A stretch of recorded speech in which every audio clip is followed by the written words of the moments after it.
This video once again is brought to you by the one and only Squarespace. From online stores to marketing tools and analytics, Squarespace is your one-stop shop to building a beautiful online presence and running your business.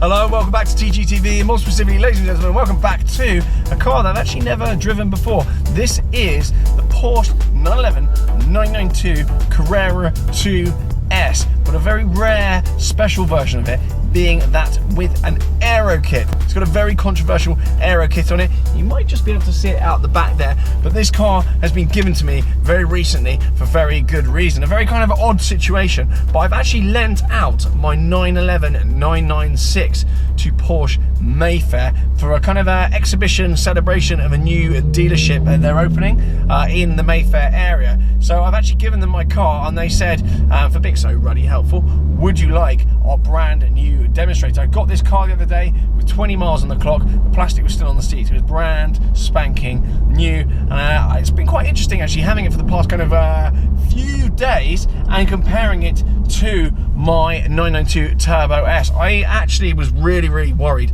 when I got in this thing that it was going to be very similar to my Turbo S, and then bear in mind, even with this spec at about 117k I think for this being the two-wheel drive Carrera S, I thought there wouldn't be that much in it between that and the Turbo S, because they're both kind of flat six turbocharged engines. They both got pretty much the same interior, and I thought I'm going to end up probably feeling pretty ripped off. So I was quite worried that I would have felt by the end of this kind of little test drive, this little demo journey, that I'd been ripped off buying the Turbo S and not just buying the standard Carrera. But I'm pleased to inform everyone that I don't actually feel that ripped off. This is a cracking car, but there's a number of different distinctions. Between the two cars that I'm actually quite pleased about, thank God. I think Porsche have managed to segregate the Carreras from the Turbo S still, despite the fact that they are obviously all turbo. So they're all turbos, really. But yes. So we'll get into that. We will get into that. I'm just back actually on my way to Mayfair now. I must admit, I've driven it probably 3 times. I've had it 3 or 4 days, but I just haven't had time to really use it. Let me get the aircon down there, it's a little bit noisy. But as a car, it's very civilized. I've actually got the exhaust on now. It's obviously got the sports exhaust that comes with the Aerokit. You turn that off, it's in normal mode.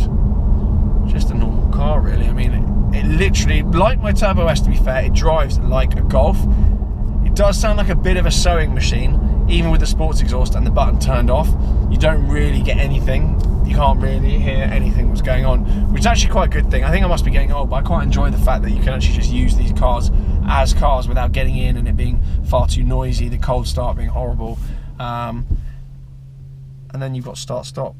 As you pull into a junction, it actually turns off whilst you're still moving. So you get this kind of really kind of peaceful couple of seconds as you're rolling to a stop. It kind of guesses when you're going to stop. Sometimes that works, sometimes it's a bit annoying. So then, as I was touching on earlier, the price differentiation between the two cars. This is 117 grand, my Turbo S was 178 grand. So there's a 60k difference between the two cars. Is this 60 grand less of a car? I don't know. I don't know whether or not I would put it into those sorts of sums. But is it less of a car? It definitely is. It definitely is, and no real bad way.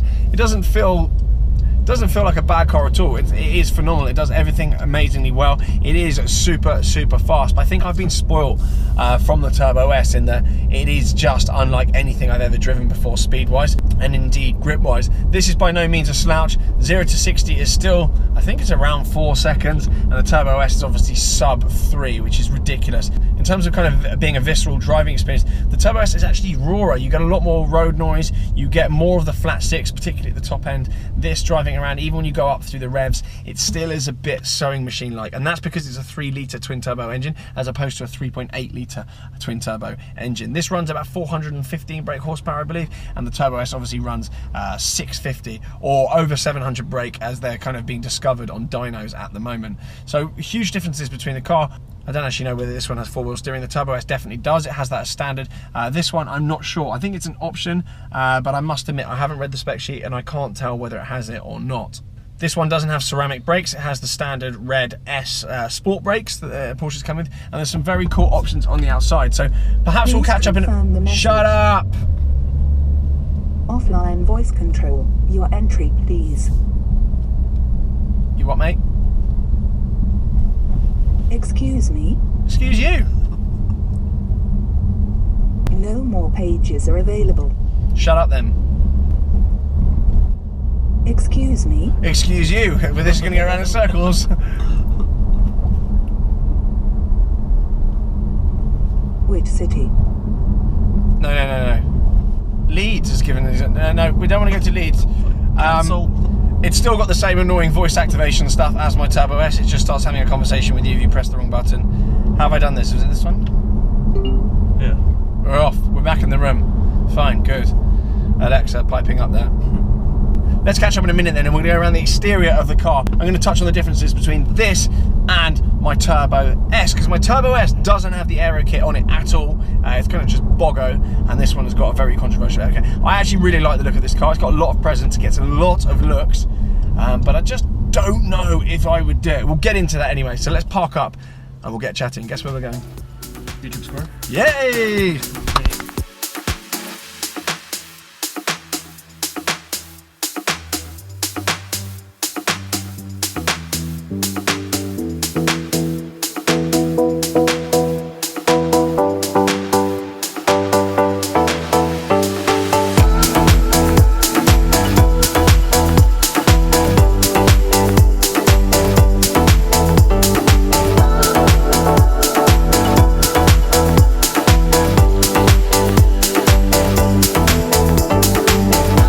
So we're here, they're on YouTube Square. However, we've got a guest here.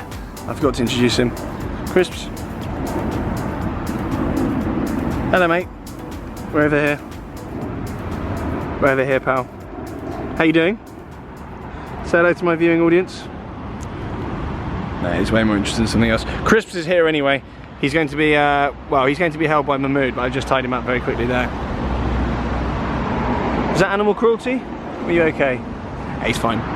Anyway, so we've got the 992 Carrera 2S, bit of a mouthful, with the all-important Aerokit. This is actually, I think, the first in the UK.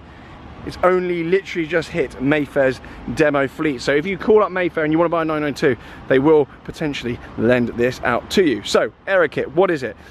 Firstly, you've got, we'll start at the bottom, you've got this kind of a sporty section around the bottom here. This is part of the sport design package you can actually get on the standard Carrera without the Aerokit. So this little bit here makes it all a little bit more jazzy. You also get this valance with the sports exhaust in it. Again, I don't like the sports exhaust, I don't like it on the standard Carrera either. I prefer the two circular tips on the Carrera and the two square tips on the Turbo S. However, it's got the sports exhaust on it, and that's what it looks like.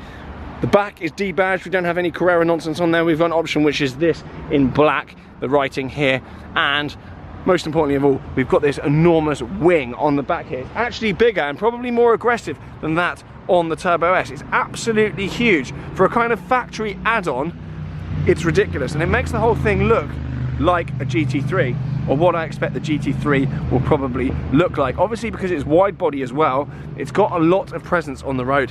It's seriously wide, and it does look like a GT3. It looks good, I'll be honest, it does look good.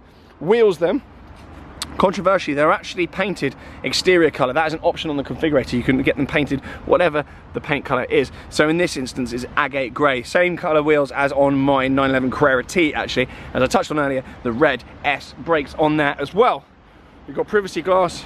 You've got the sliding big glass roof there. Coming around the front, the Aerokit is also visible here as well. You've got sport design front bumper there, and it's body coloured along the bottom as well.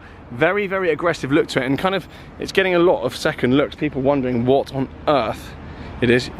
Crisps, how you doing, mate? You right there? I got my mood on guarding duties. You can hold the lead if you want, lad. So yeah, as I say, it looks very aggressive, and that kind of front quarter angle there is very GT3. I like it a lot. It just adds a kind of possibly a much needed dose of aggression to the Carrera. And it's not one of those cars that looks really fast and isn't. These are really quick. As I said earlier, you know, 3-something seconds to 60, 415 brake horsepower, although in Porsche's language that's probably nearer 500. Bags and bags of torque. It absolutely shifts, and in Sport Plus mode it's very responsive and very rewarding to drive. We'll go inside. We do also have the uprated headlights, but you can't really see them in the daytime, so we're not going to bother with that. Got the GT heated steering wheel, you've got Sport Chrono Pack, and you've got the dial markers in white, the same as my Turbo S. You've got contrast stitching, and you've got the logos and the headrest, 160 quid for those. We've got illuminated dark aluminium sills and dark aluminium throughout, which actually matches the egg gate on the exterior as well, which is very, very nice. You've also got Bose speakers as well, which I can confirm work really well. I don't really know whether Burmester would actually be worth the extra money. Exactly the same dial layout as my Turbo S, although the wheel isn't in carbon, but who really cares about that? And with the heated steering wheel, GT steering wheel, you get a little button in there which actually heats up the whole wheel, and you'd be forgiven for missing that if you didn't know where it was. Everything else exactly the same. This is all literally exactly the same, bar me having carbon and this having this kind of aluminium finish here. Pretty much exactly the same. All in all then, do I think it's worth the money? I mean, the Aerokit for the front valance there and the wing at the back there, that's $4.5 grand. You can option it in gloss black as well, so that would probably look all right on a grey car, but to be honest with you, I'd probably just go body coloured. So £4,500 for that, it's pretty good. And you've also got the exclusive taillights there as well. I think it adds a bit of kind of specialty to an otherwise kind of under the radar car, which I very much like. I'm not 100% sure still on the exhaust. They are growing on me, but I just don't know about them. I really don't. I quite like the dual tips, both the square and the circular variety. But all in all, this car starts about 95 grand, and it's optioned, as I say, to about 116, 117 grand by my kind of estimate flicking through the configurator. And I think it represents pretty reasonable value for money. It is supercar performance, don't get that twisted. It is absolutely supercar performance, but in a very usable daily package. So yes, a very enjoyable time I've had with the Carrera 2S, very brief time. I've enjoyed it. The aircon is phenomenal. It's currently one of the hottest days of the year at the moment, so we're going to get him back in the car in a minute, in the footwell with a nice, it has actually got a nice colder section in the footwells. It's really, really good if you've got a dog and you do put them in the footwell, in the, you know, locked in and whatever, you know, however you do it.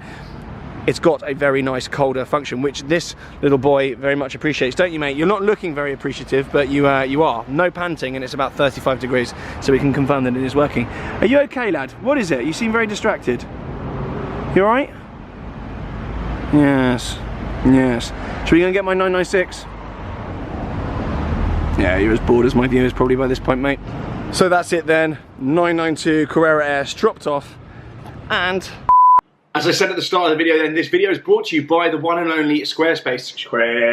Essentially, Squarespace enable you to build your dream website or business. And there are loads of different features that help you build a website that is not only effective, but also looks amazing. The first of which is that Squarespace actually appreciate that most people that are building these things are busy bees, so they actually enable you to backlog content on there, meaning that when you've got a spare afternoon, for example, or you've got a spare evening, you can backload a load of content on there, and then you can time release it over time. You can also fully integrate your social media into the website. You can also fully integrate your social media on there. All major platforms can be fully pushed through onto the site. There are also tools enabling you to successfully set up email campaigns, which are an extremely important part of e-commerce. You can run subscription models through there as well, much like I do with CrepChief Notify. That enables you to build recurring payments and a monthly subscriber base as well, which adds huge amounts of value to your business and extremely, extremely important. Another thing that's also really important, and also the nerdy side of me enjoys, is the fact that you can delve into the analytics of each page on your site. You can analyze things like bounce rate, that's the amount of people that hit your site then instantly disappear. You don't want that to be high. And also the amount of click-through on various articles, blog posts, various pages, and also assess kind of where people are visiting on each page, what's getting the most clicks. And those sorts of things really enable you to finely tune your website and make sure they're really, really effective and getting the conversions that you deserve and that you want. So if you've ever thought about starting your own website, your own online business, now is the time. Head over to the link below, you start your free trial, and when you're ready to get going properly, you get 10% off your first order. You don't need any prior website knowledge. It guides you through all of it step by step. Get involved, and as always, I love seeing what you guys have been building and creating, so keep sending me your websites, your businesses that you're all building. DM them to me on Instagram. I love it. Carry on with that, crack on, hit the link below, and good luck. My 996 Carrera 4S is here, ready and waiting for it. They very nicely got it clean for me. It's obviously all COVID prepared, but here she is, sat outside, waiting for me to collect her. Very excited to get her back. Been without her for a few days.